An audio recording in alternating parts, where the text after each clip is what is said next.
नहीं खाइब उनका लागे कि फिर नहीं आइब। भले कहिले दिल के मनाला बाकी हम हुता रह नहीं पाइब। कहे हुक से तोरा नहीं खाइब उनका लागे कि फिर नहीं आइब। भले कहिले दिल के मनाला बाकी हम हुता रह नहीं पाइब। हम टेंशन से दुख तक पहाड़ हो जहिया से बदल बाबे शादी के दिनावा हो ओहिए से रोवाता याद हो।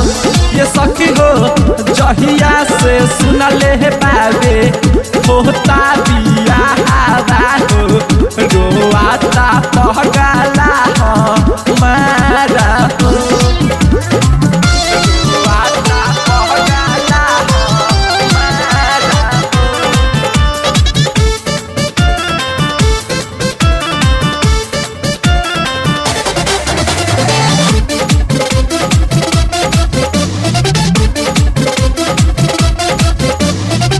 प्यार वाली बात सखी हम के बता देले अचारा के कोरा धके सुबह देले।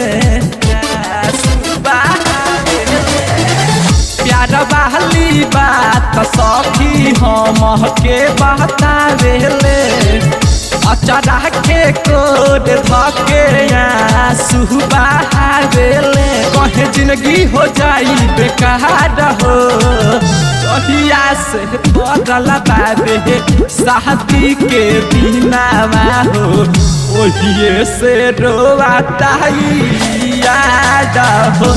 ये सखी हो जहिया से सुनले बाबे होता बिया हो रोवाता पगला हो मारा हो।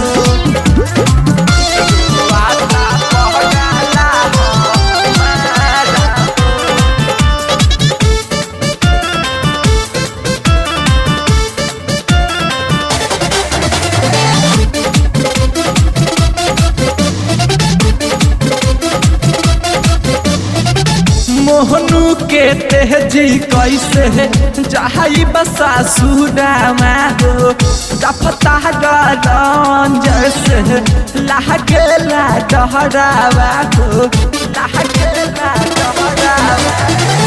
मोहनू के तेजी कैसे जहाई बसा सुदामा हो रफता गरन जैसे लागेला डहरावा। सजन जानी तकली बिगाड़ हो जहिया से बदल बाबे शादी के दिनावा हो ओहिए से रोवाता याद हो। ये सखी हो जहिया से सुनले बाबे होता बिया हो रोवाता पगला हो मारा हो।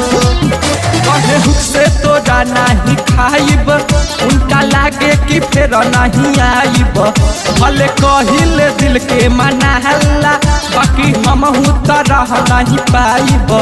हम टेंशन से दुख तक पहाड़ हो जहिया से बदल बाबे शादी के दिनावा हो ओहिए से रोवाता याद हो। ये सखी हो जहिया से सुनले बा